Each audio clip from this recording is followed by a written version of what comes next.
And welcome to Pulp Mythos. I'm Brian here with Spencer and Larry, and we're going to be discussing 1883 episode number 8. If you've not hit the sub button, please do so. Leave a like, leave a comment.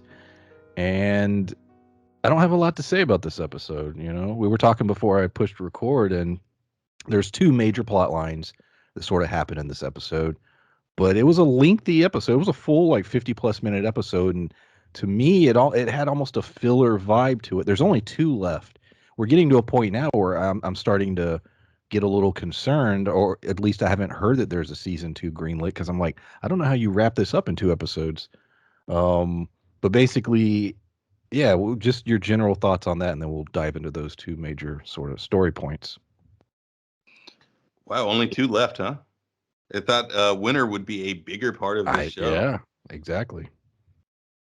It's just that, because they keep talking about how it's the harshest part, and if it's only going to last 2 episodes or maybe a episode, it's not going to seem that harsh. Well, I may be wrong. They've made a river seem brutal as hell, so perhaps, but it does seem like if it ends here, it'll seem a little rushed. They on IMDb, it's already got a season 2 on there. Yeah, it feels like it should. It doesn't feel like there's going to be closure in two hours. You know what I mean? I think they should just each year completely rename the show and just whatever, like 1885. They'll sort of have to, I guess. If you think about it. But we talked about it before, is the filler-esque kind of vibe to this episode, and it just Sam Felter. Oh, but they the whole episode just felt drawn out for no reason. There's a lot of good dialogue in it. There's a lot of good scenes. I felt some of the relationship building stuff for them basically to, by the end of it, just kind of be like, all right, well, she's sad he's left again. I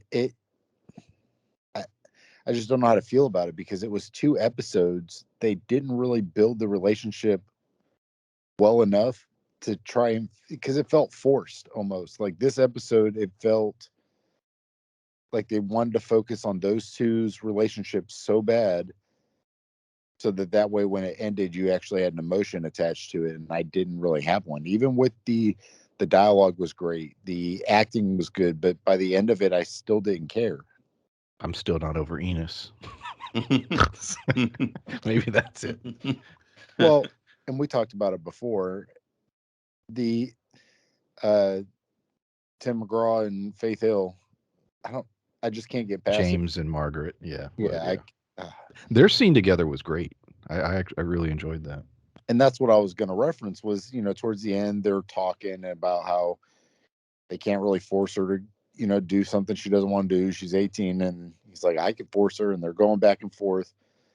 But my favorite line was, I think it was something along the lines of, she loves fiercely like you do, and that's why it scares you. And then she just kind of looked at him, and they had a moment, but then it was, well, we shouldn't have to worry too bad, because by this rate, she'll be in love again by Nebraska. And it's very true. She's young, and young people, it's not an abnormal thing, but it's funny for her to have this whole emotional scene with Sam, and then just by the end of it, they're not together anymore. So what? Next episode, she's going to fall in love with Enos's friend. Like, it's well, maybe that's why the part we saw in the first episode happens. Sam, she falls in love with somebody else. Sam's like, I thought this was real. You know what? I'm coming back with my boys. None of y'all are making it to Oregon. I'm taking all y'all out. Yeah, I mean the buildup of the romance, it was like you said, it just was like, wow, okay. I mean, I enjoyed the little scene, her getting the chaps. I was like, okay, that's a continuation of her becoming this, cowboy character, which is cool.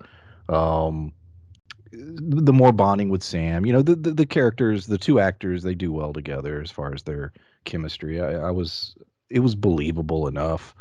The buffalo scene, I quite enjoyed the buffalo scene where they, you know, she gets the hunt. I don't know that I love that, you know, she just, you know, just like, yeah, I got it, and you know, it's now she's just like, I know this is my whole life now. Like it was a little corny the way they did it, but it was shot well, and you know, it was fine for what it was. But yeah, like you said, it's a little hard. Their plan is odd to me. She's like, okay, this is what we're gonna do. I'm gonna ride with them all the way to where they're going. Then I'm gonna come back, meet up with you, and then we'll live the rest of our lives together. Yeah. And I was like, why doesn't Sam just go with them? He gave an explanation. You know, he doesn't want to leave his land, and that's, you know, just something they don't want to do. But um, I don't know. That even sort of bothered me a little bit plot wise. Yeah, that felt odd to me too. You know, just the fact that he wasn't going as well.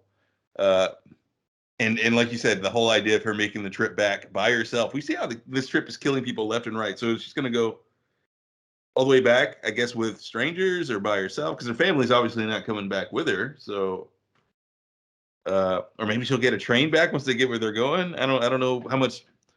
I was about to say I don't know how much money the Duttons have, but clearly they don't have enough money for a train ride. Otherwise, they would have took one. You know, so much doesn't add up. That said, I get the feeling that they don't make it all the way anyway, because one of the things I looked up, especially after this episode and her talking about coming back, that made me think. I was like, okay, so where does the show Yellowstone take place? And apparently it's in Montana. So I think in Montana. Yeah, so they must get about that far, and then James is like, fuck it, we're done. This is where we live. This is where the Dutton flag is planted. Yeah, because how did they end up in Montana? Or was this it's a big ranching area? The whole state still is, and that's, you know, what Yellowstone kind of revolves around. But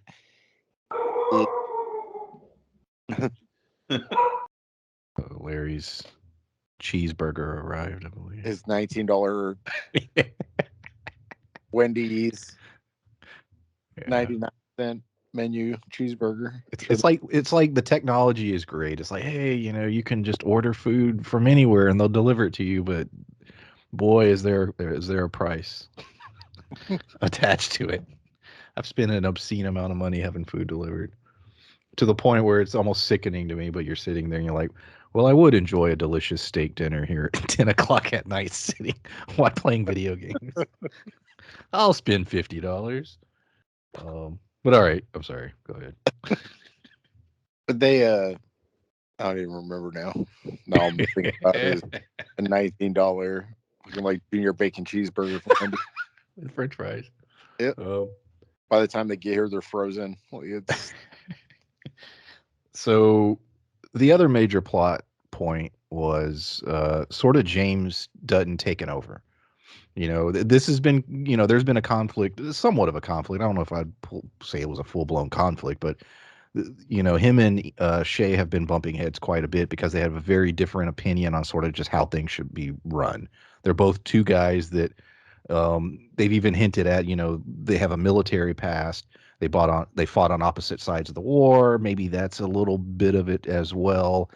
But they come to the conclusion that Shay's vision and just sort of his style is just not working the way it needs to.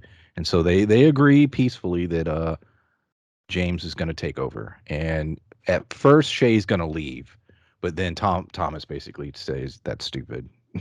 You know, where are you going to go? So they decide that no, he's going to stay with the group.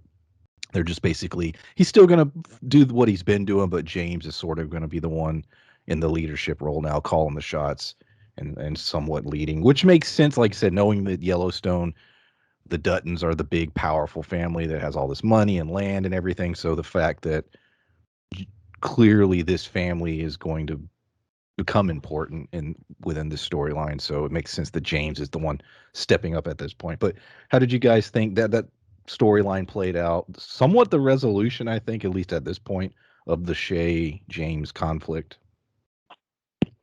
Well, it seemed the progression made sense. Shay just wanted to go out west. He wanted to see the ocean. He was doing it for his wife. But by the end of this episode, he kind of conceded that he's trying to be safe just so that he can make it. He doesn't really, it seems as though he didn't care about their families as much as he cared about his family, like his journey to pay homage to people who weren't there. And James is just like, no, we're going. And it felt like Shay just wanted to ensure he made it for this one last trip and made it safe and doesn't want to put himself in danger. And I just feel like it had nothing to do with the German immigrants at all. It just was more of a selfish play it safe kind of thing. And I like the fact that James was like, we can't keep babying them.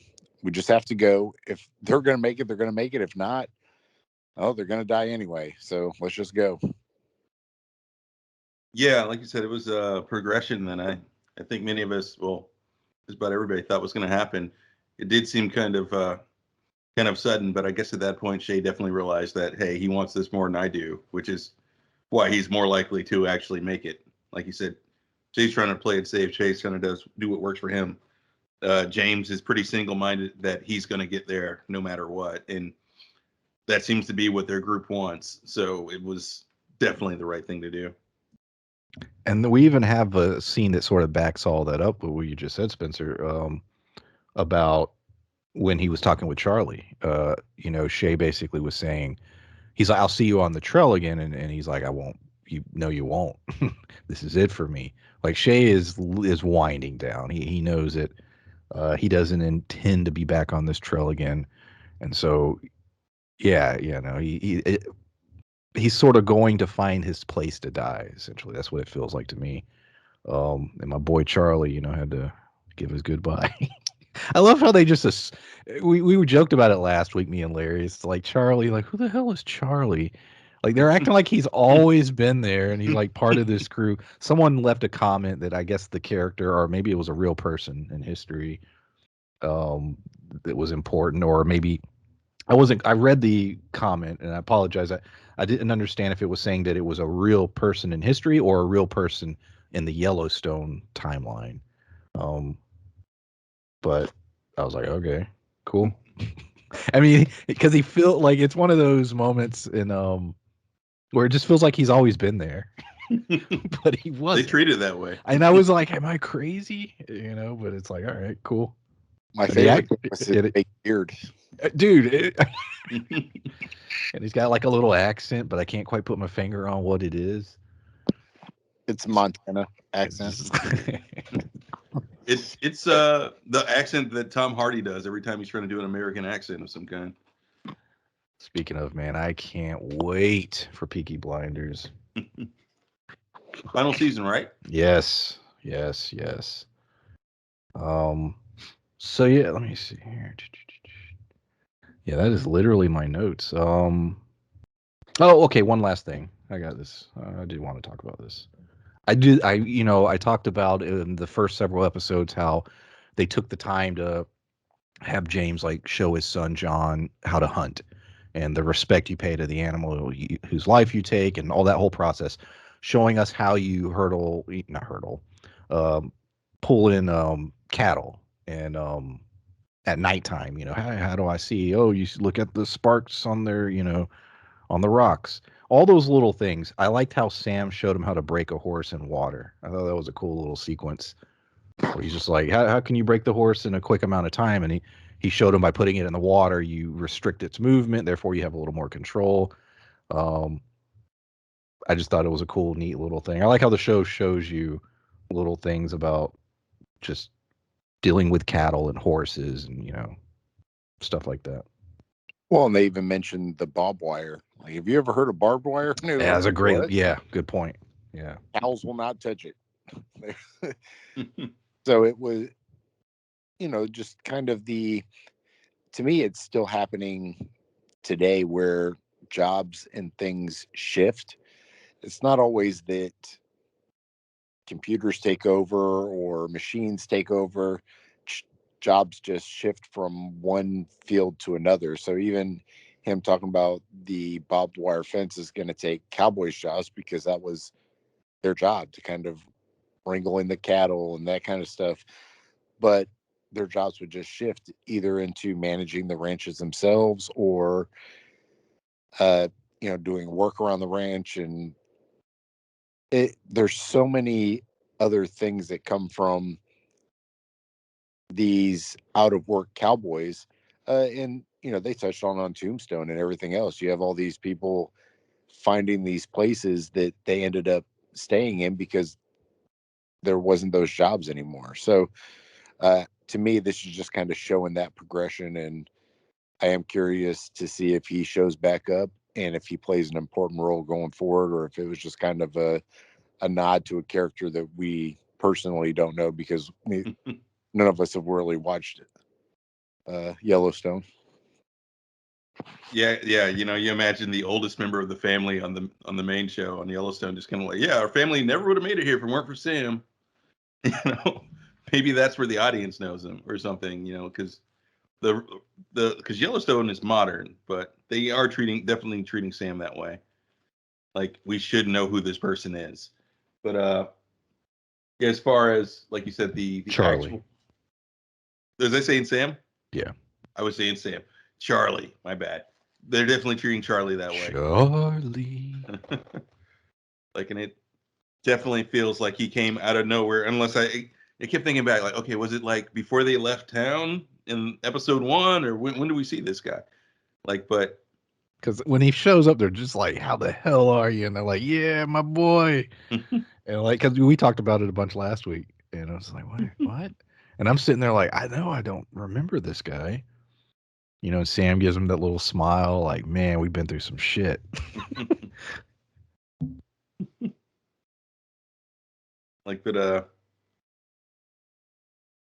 But yeah, that did feel a little out of place. So I do feel like it's definitely a reference we missed. But that said, I'm curious how he would know this trail unless he's the one that, told him which way to go and gave him the directions or something, or even perhaps he's the guy who hired him for this job for all we know. Maybe the name was mentioned earlier. I was going to say his name is Charlie Organ. Organ Trail. And this is my trail. I mean, he's Billy Bob Thornton's cousin. But yeah, that was the episode. It was fine. There's only, like I said, there's only 2 left. It feels like I have a feeling these 2 episodes are going to be, intense. They got a lot to get through. Hopefully, you said you saw season 2 in the IMDb, so hopefully that is true, and we'll get more. Because the only thing that'll suck is if Sam Elliott does die before the end of the show, and he won't be in the next season. But I have a feeling that's probably the case. But if you could. You know what? We could lose Sam. We got Thomas. I like Thomas. Please don't kill Thomas. And bring in, I don't know, they can bring in somebody else. Bring in Dwight Yoakam or somebody. I just looked up the Charlie dude. He is a character in Yellowstone, like the same actor. He plays a guy, Travis Lee, and he's in 2 episodes in 1883. So I don't know who Travis is as far as Yellowstone goes, but he is 8 episodes. Okay, yeah, somebody had put it in the comments, and like I said, I read it and I skimmed it, and I think I may have pinned it. I can't remember whoever it was who put that comment. Thank you, but yeah, I was confused. I didn't know if you meant that they were a real historic figure or if they were just somebody from the Yellowstone timeline. He was also in 21 episodes of Sons of Anarchy. Hell yeah. Was he in The Shield? I don't remember him. I don't think so. No. Dr. Quinn, Medicine Woman. Was he a child? How long? Jesus, what year was that? It was just 1 episode. He was also in Walker, Texas Ranger. Damn right. But yeah, that's all I got. Anything else? I just want to once again reference Charles's sweet fake beard. It was nice and pretty. Well, to me, it's funny because you look at someone like Sam Elliott, who just looks like a Western. Every time you see him, it doesn't matter to me what he's in. I feel like it's supposed to be a Western, even if it's not. But to see the amount of money that they spend on the tornado coming through, there's this whole river scene that basically destroying sets to create this kind of atmosphere. And then you spend what, $3 on a fake beard from Party USA or whatever, I don't know, and throw it on this guy. It's just funny to have a show that looks and feels like it is in the 1800s and then throw a fake beard on somebody. It's Dude, the charisma of Charlie overpowers the fakeness of the beard, dude. You gotta. They blew the budget on the tornado. They probably did. They had the one wagon fly away. Can imagine what that cost. Real quick, there's a few shots where I'm like, how did they shoot that? Especially a lot of the stuff with the cattle and the horses, and I'm like, damn, that would have been hard as hell. Yeah, they got to have one hell of a team of experienced writers and stuff. Because there's certain scenes that I've, your brain immediately realizes, holy shit, they had to shoot that.